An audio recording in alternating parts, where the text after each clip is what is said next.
My, what do we have here? Well, you are about to find out. Hey everyone, welcome back to my channel. You are probably wondering what I am doing with a bunch of goodies that are a rather random assortment. But today we are going to talk about 10 supplies that you need for adult coloring that are affordable, under 20 bucks. In fact, most of these are under 10 bucks, so that makes it even better.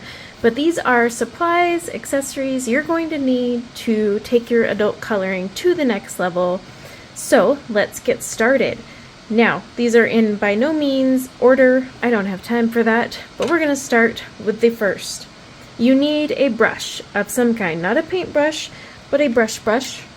I've got two here. These were makeup brushes. They came in two different sizes. They're nice and fluffy. And you're probably thinking, why would I need that? Oop, you don't need the husky fur, but hey.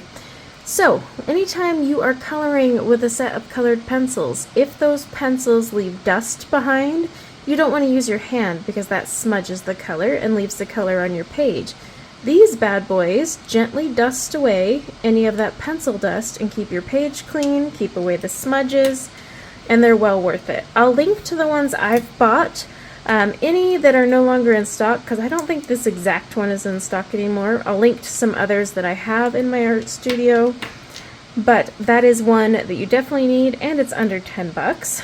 Next is white paint pens and or white gel pens. I'm grouping these together because it's really a preference. I prefer actually the white paint pens myself to add accents. A lot of people like the gel pens. I have tons of jelly rolls I never use. I wish there was something I could do with them. The reason I don't tend to use the gel pens anymore is because, say I'm using Prisma, they don't tend to work on top of Prisma very well unless I put a workable fixative on top of it, whereas paint pens will go on. Now, you could spend extra and buy a Posca. Now these are expensive. I buy these cheap ones, Pandafly, and there's another brand, and these are way more opaque, while Posca is rather transparent when it comes to their white ones. In fact, I have a whole video on that if you want to check it out one day.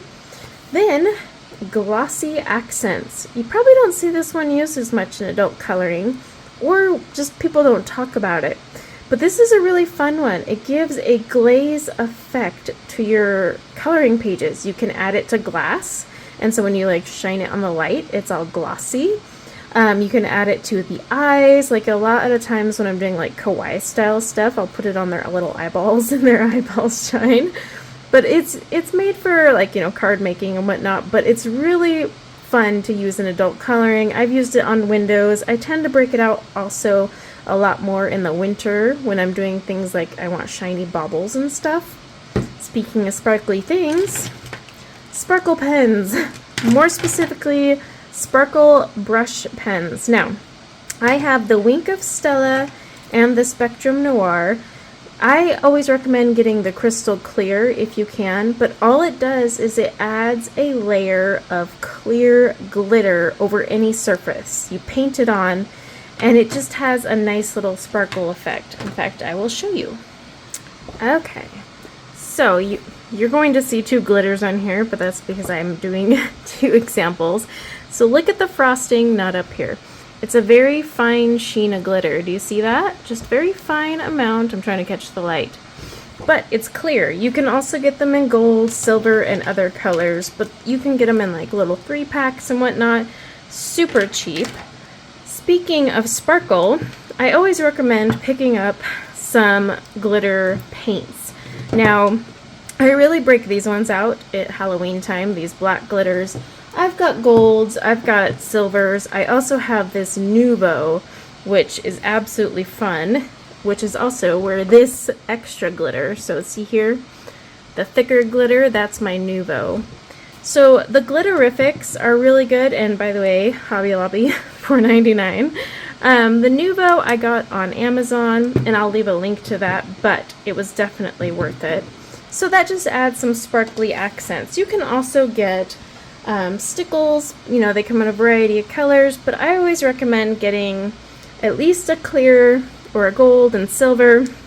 And then if you want to do the black, these ones are really fun. I like to mix these two because this one's a little bit chunkier, but it has a nice holographic effect.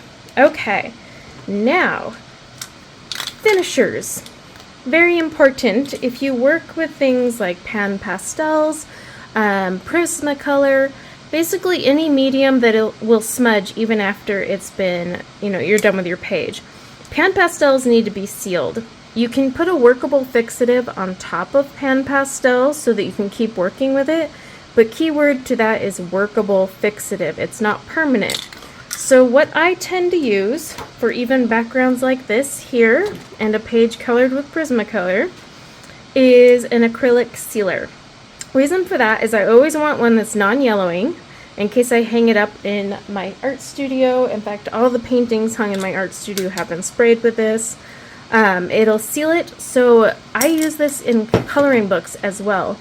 You just lay your book flat and you need to do very light coats. No need to go crazy. And I know it says gloss, but don't worry, your page is really not going to be super shiny. And if you're using Prisma, it already has that wax sheen on it. But I just do a very light coat, and I come back in a few hours, do another one, and then I test it. I go and test the Prismacolor, and any pencil that smudges, you want to do that. Because when you close your pages, your book pages, what happens? Those pages rub together. You go to color another page in that book, those pages are rubbing together. You have paper under the one you're working on. You can, if you don't want to seal your pages, you can just put wax paper or, permanently have paper in between each one, but that is still going to rub onto the paper that's against it, and eventually it'll rub back onto the page you just worked on. So I like to seal mine. Do you have to? No, I only do it with Prismacolor, and if I'm using something loose and powdery like pan pastels. Okay, next, a clear blender, whether it be alcohol-based or water-based. Now, I use these to activate everything from Inktense to watercolor pencils. If you don't have Inktense or watercolor pencils, these might not be as necessary. However, if you are coloring with alcohol markers, you're going to want a few extra of these because these work. I know they're called blenders, but they actually work really well to erase the oopsies. If you accidentally go just a teensy bit out of the line, go and suck it up real quick with a clean nib. That said, I usually use these to activate my Inktense. I have tons of videos showing this technique. So I buy these, and you can get them in like 3-packs, 6-packs, and they're worth it. Then, water brushes. This is especially useful if you're doing watercolor pencils. You've got gelatos, which are the gel crayons. If you're doing neocolors, any water-soluble medium, you're going to want the water brushes. One, it makes water control easier. Two, they have a nylon nib, so they actually get into the page and get it moving because you're not working on watercolor paper most of the time. And they're convenient, like fill this bad boy with water, put on the lid, and I can take this with me to go. Now, two of my favorite brands for watercolor or water brushes are Tombow and then the Kuretake Zig brushes. So I'll leave a link to those two brands below. I do also like the Pentel, it's just they've been harder and harder to get my hands on, so that's why they're not here. Now, an eraser. I have this AFMAT eraser, and I have had this thing for 5 years. It does come with a charger. I have not charged it in 5 years. Hear that? Still moves. So these electric erasers work wonders. You can just erase just about anything without damaging your page, as long as you're careful. It does come with an adapter, so you can change to small nibs. You can change out your nibs, if you run out. They give you so many with this. And again, it's rechargeable. I just have yet to have to charge mine. And in fact, the other day, I was like, oh, it's finally getting a little... It's losing some of its juice. I gotta go find that charger because everybody now uses the different one. But still worth every penny. And like I said, you're never gonna charge it. And then you'll barely dent these. In 5 years, this is as much as I've dented. I also use this to erase lines. In coloring books or printed ones, the black lines, if you want to erase them, this is your new best friend. Don't bother with outlining it in white, just erase them.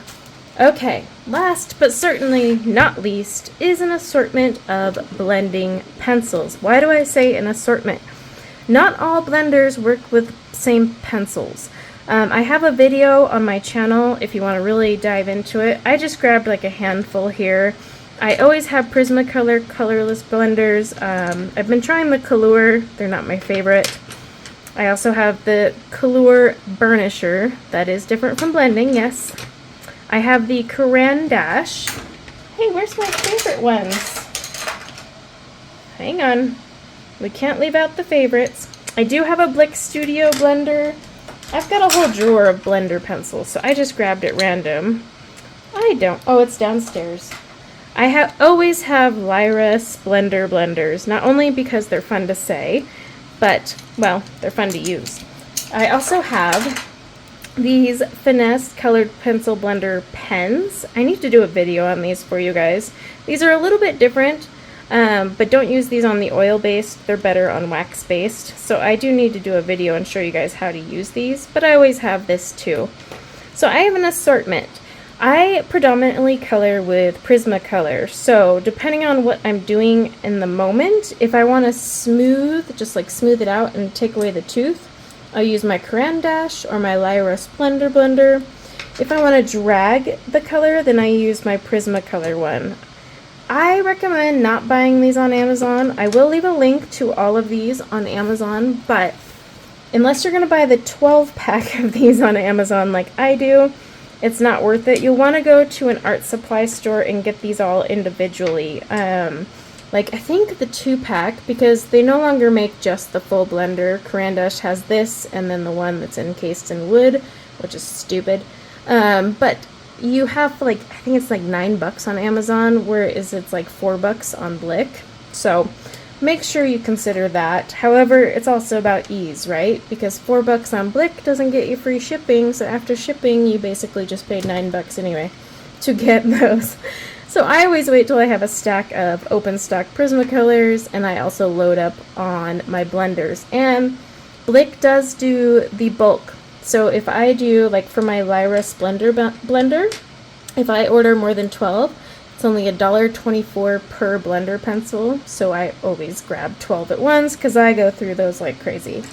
But yes, always have some blenders. They're good to have, whether you want to burnish the page, you just want to take care of the tooth, or you actually want to blend the colors and save yourself the layering hassle because you're like me and you're lazy to color. Having blender pencils is good. So those are my top 10 adult coloring tools that I recommend that are basically accessories. Do you have to have these to color? No, because what are we missing here? Well, we're missing coloring books and colored pencils. These are accessories, but they sure do make coloring a lot easier, and I get a lot better results, and it can be fun, especially when you're sitting here adding like glitter and all that fun stuff. So those are my recommendations. I would love to know what yours are in the comments below, or if you use any of these while you're coloring. And until next time, guys, take care. Bye now.